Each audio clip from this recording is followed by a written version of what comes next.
সুপ্রিয় আমার প্রিয় শিক্ষার্থীরা, আজকে অনলাইন ক্লাসে সকলকে স্বাগত জানাচ্ছি। আজকে যে টপিক নিয়ে আলোচনা করব, জটিল সংখ্যার সৃজনশীল অঙ্কের সমাধান নিয়ে। আজকে যে অঙ্কের সমাধান করেছে কুমিল্লা বোর্ড 2022 অঙ্ক। তোমরা প্রত্যেকে জানো যে বোর্ডের অঙ্ক মানে সব নতুন নতুন এবং অর্থাৎ খুবই গুরুত্বপূর্ণ, কারণ যেগুলো মোস্ট বা ইম্পর্টেন্ট যাই বলো না কেন, অঙ্কগুলো করার পরে তোমাদের বোর্ড কোশ্চেন সলভ করবা যে কোনো শিক্ষার্থী অবশ্যই 100% পারবে। দেখো আজকে যে অঙ্কটা শুরুতে কি দেওয়া আছে, উদ্দীপক একে দেওয়া আছে z = -1 + i একটি জটিল সংখ্যা, আর উদ্দীপক 2 দেওয়া আছে z = x + iy। ক নম্বরের সাথে উদ্দীপকের কোনো সম্পর্ক আছে কিনা আমরা দেখি। আমরা আগেই বলছিলাম সম্পর্ক খুব কম থাকে, 1% নেই %। দেখো এই অঙ্কটা মানে সম্পর্ক আছে। ক বলছে z = i হলে z মাথায় যেটা বার চিহ্ন বলো বা এখানে জটিল সংখ্যা যেটাকে বলে অনুবন্ধী জটিল সংখ্যার কাজ করবে, বর্গমূল নির্ণয় করো। তাহলে অবশ্যই মিল আছে। জেড এর মান কিন্তু আমাদের দেওয়া আছে। জেড এর মান কত দেওয়া আছে দেখো তো, উপরে দুইটা মান দেওয়া আছে। বলছে জেড এর মান একটা -1 + i, আরেকবার দেওয়া আছে z = x + i। আচ্ছা, এখন আমাদের এখানে যে কাজটা করব, আমরা জেড এর মান দেওয়া আছে কত, i, এটা দিয়ে কাজ করতে হবে। উদ্দীপক 1 এবং 2 আলাদা আলাদা ভাগ। দেখো খ নম্বরে বলছে উদ্দীপক 1 কাজ করো, গ নম্বরে উদ্দীপক 2 কাজ করো। তাহলে কিন্তু আমাদের কাজ করতেছে না। দেখো ক নম্বরে আমরা z = i, এটা কিন্তু আমাদের লেখা ছিল, আমরা কিন্তু সেম ভাবে লিখে রাখছি z = i। এখন উদ্দীপক 1 এবং 2 কিন্তু কোনো কিছুই ব্যবহার করি নাই। এখন এটা আমাদের বলছে এখানে জেড এর মাথায় অর্থাৎ এই চিহ্ন ব্যবহার করতে, এটাকে বলা হয় আপাতত জটিল সংখ্যার ক্ষেত্রে আমরা যেটা ব্যবহার করি বা বলি, এটাকে বলা হয় অর্থাৎ অনুবন্ধী জটিল সংখ্যা হিসেবে কাজ করবে। তাই যখন এই চিহ্ন ব্যবহার করব তখন i এর সামনে কি আছে বলো তো, প্লাস আসতে হবে মাইনাস, সাথে সাথে অনুবন্ধী জটিল সংখ্যা হয় সাথে সাথে মাইনাস আসে। এটা করার পরে তোমাদের একটা কথা বলছিলাম যে i যখন তৈরি করা থাকবে, যখন তোমরা বর্গমূল করবে, তখন যদি i এর সামনে প্লাস থাকে তাহলে a² + 2b + b² এই সূত্র করবে, আর যদি কখনো মাইনাস থাকে তাহলে a² - 2b + b² এই সূত্র করবে। ওকে, তাহলে আপাতত ছিল মাইনাস। তাহলে আমি যখন a² - 2b + b² যখন সূত্রে 2 নিয়ে আসবো, বন্ধুরা এখানে কোথাও 2 আছে, i এর সাথে 2 লাগবে, আছে নেই? তাহলে আমি i এর সাথে যখন 2 নিয়ে আসবো, আবার 2 দিয়ে ভাগ করবো, হয়েছে? এবার 2 দিয়ে যখন আমরা ভাগ করবো, 2 কিন্তু ভাগ লেখায় আছে। এখন যে কাজ করবা, স্যার এর মান কত, এর মান তো আমি জানি না। এর মান প্রথম শুরুতে কর্মিক সংখ্যা তুমি 1 ধরে নেবে। তা আমি দেখো কর্মিক সংখ্যা 1 ধরে নিয়েছি, a² লিখলাম মাইনাস সূত্রে 2, এ মানে কিন্তু 1, আর বি মানে ব্যবহার করবো অর্থাৎ মাইনাস দিব। আর এখানে আমরা 2 আনছিলাম কেন, সূত্রের 2 মেলানোর জন্য। তাহলে 2 যখন নিয়ে আসবো, 2 তো নেই, 2 দিয়ে আবার ভাগ করবে, 2 দিয়ে ভাগ করে আসে।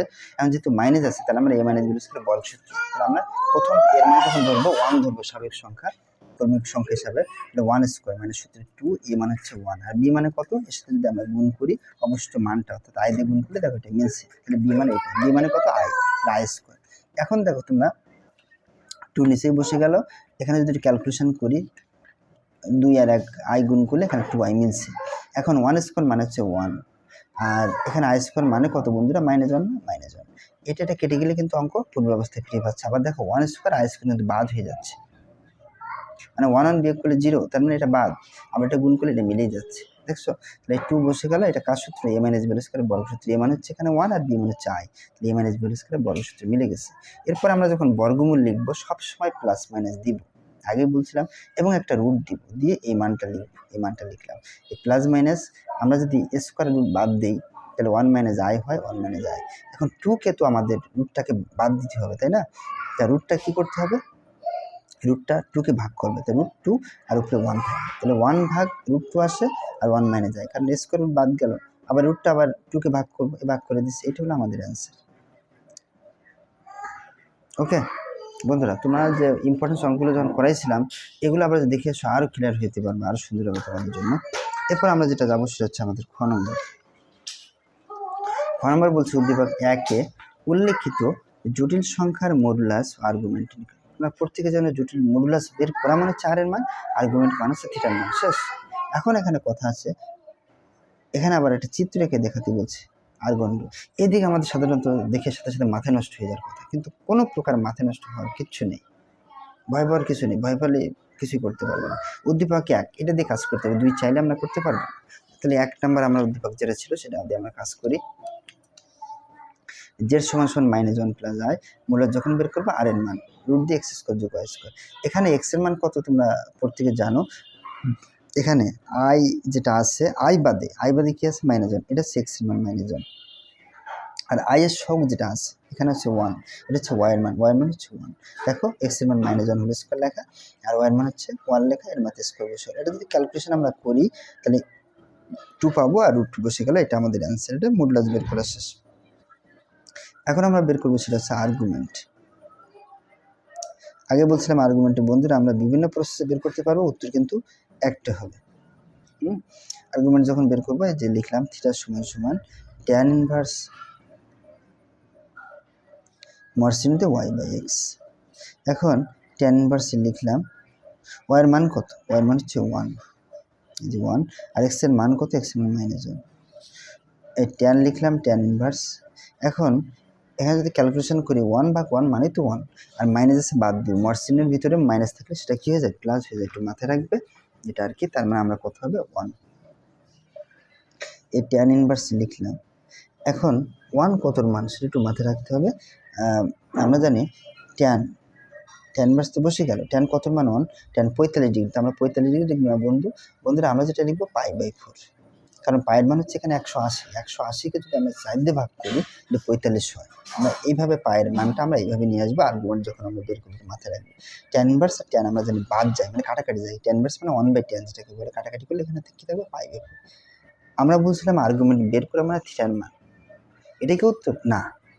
আর্গুমেন্ট বের করব আমরা যখন থিটার মান এইটুকু বের করার পরে, এরপর আমরা যাবো চতুর্ভাগটা কেমন, এই যে 1 নম্বর ঘর, এটা 2 নম্বর ঘর, এটা 3 নম্বর ঘর, এটা হলো 4 নম্বর ঘর। এটা হচ্ছে ডাবল প্লাস বসে, এটা হচ্ছে মাইনাস প্লাস বসে, এটা double plus double minus, technique খারাপ মাঝে মাঝে মাইনাস আছে প্লাস মাইনাস। এখন আমরা চতুর্ভাগ যখন নির্ণয় করবো বন্ধুরা, তখন চিহ্নগুলো দেখতে হবে। দেখো এক্স এর যে চিহ্ন আছে মাইনাস, সংখ্যা দেখে লাভ নেই, মাইনাস, তাহলে দেখো মাইনাস এই ওয়াইয়ের সামনে কি আছে বলো তো, চিহ্ন কি আছে প্লাস, তাহলে এই ঘরে বসবে, কেন, কিভাবে, চিহ্ন দেখতে হবে এক্স এবং ওয়াই। এখন তোমরা যদি বলো স্যার আগে ওয়াইটা দেখবো, না, এক্স এর মান আগে বসে, এক্স এর চিহ্ন আগে বসে, ওয়াইয়ের চিহ্ন করে, মানে ভুজ এবং কোট হিসাবে। তাহলে আমরা কোন ঘরে অবস্থান করে, দ্বিতীয় চতুর্ভাগ যখন অবস্থান করে, দ্বিতীয় চতুর্ভাগে যখন আমাদের অবস্থান করে, তখন আমাদের সূত্র আছে। সূত্র কি, আমরা যেটা জানি থিটা সমান আমরা সূত্র জানি, দ্বিতীয় চতুর্ভাগে অবস্থান করলে পাই মাইনাস থিটা, তাহলে পাই লিখলাম, আর থিটা মান কত, π/4, তার মানে হচ্ছে 4 লিখলাম, 4 দিয়ে গুণ করলে কত, 4π - 5, তার মানে হচ্ছে 3π/4, এটা হচ্ছে আমাদের অ্যান্সার, 3π/4। আবার শুরুতে একটু রিপিট করবো, মডুলাস আমরা বের করলাম, আর তার মান আর্গুমেন্ট যখন বের করবো, থিটার মান এইটুকু বের করার পরে আমরা চতুর্ভাগ নির্ণয় করবো। চতুর্ভাগ নির্ণয় করার পরে যে ঘরে অবস্থান করবে চিহ্নগুলো, সেই ঘর দেখে আমাদের একটা সূত্র থাকবে, সেই সূত্রে আমরা মানগুলো বসাবো। কার মান, থিটার যে মানটা আমরা পেয়েছি, এখানে বসে ক্যালকুলেশন করলে আমাদের আর্গুমেন্ট প্রকৃতপক্ষে আমাদের বের করে শেষ। বন্ধুরা তোমরা চাইলে এইভাবে করতে পারো, অন্য প্রসেসে ভিডিও দেখে আসতে পারো, বা কারো যদি সমস্যা কমেন্টে বক্সে লিখে দিতে পারো এই সমস্যাগুলো, তাহলে আমি আবার নতুন করে নিয়ে আসবো। এখন কথা হচ্ছে আমাদের এখন শেষ হয়ে নেই, এখানে ওই যে একটা চিত্র আঁকাইতে বলছে না আর্গন্ড, আমরা সেই চিত্রটা এখন করব বা চিত্র আঁকাবো। হ্যাঁ, চিত্রটা আমরা একটু আঁকাই দেখি যে আমাদের সিস্টেম দেখি। আমাদের দুইটা মান ছিল, একটা মান ছিল সম্ভবত √2 মডুলাসের মান পাইছিলাম, আর একটা মান আর্গুমেন্টের মান পাইছিলাম 3π/4, আচ্ছা থিটার মান, তাই না। এখন এটা আমরা লেখ হইলে আমাদের জন্য সুবিধা। আপাতত বন্ধুরা যেহেতু লেখ নেই, তাহলে একটু ধারণা দিচ্ছি তোমাদের আর কি কেমন হতে পারে। আমরা সাধারণত জানি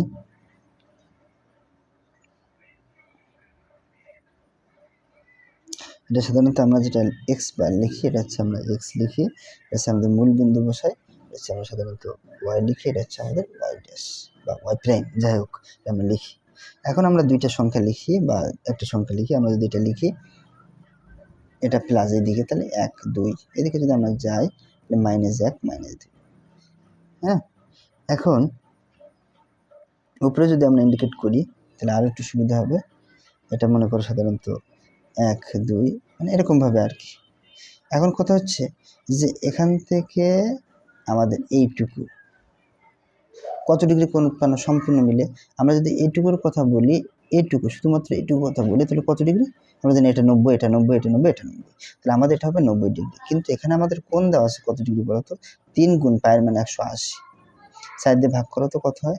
45, তার মানে 135 ডিগ্রি। আদৌ কি ঠিক আছে? দেখো তো 3 গুণ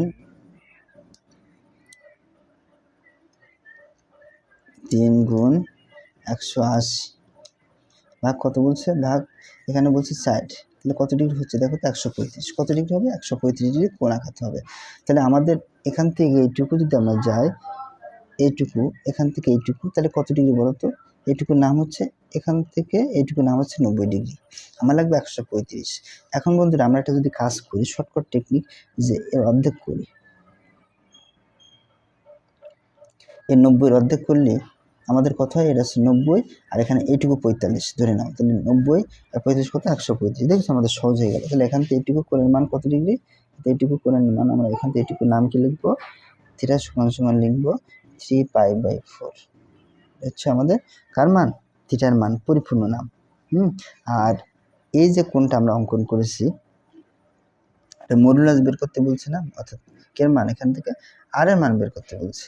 হ্যাঁ, তাহলে আমরা যে মডুলাসটা আমরা পেয়েছি, আর এর মান, এখানে আমাদের কোথায় ছিল? আমাদের চতুর্ভাগ কোথায় ছিল? আমাদের সম্ভবত মানে চতুর্ভাগ, দ্বিতীয় চতুর্ভাগ ছিল। তাহলে প্রথম চতুর্ভাগ, এটা দ্বিতীয় চতুর্ভাগ, তার মানে আমাদের এখানে বলবো।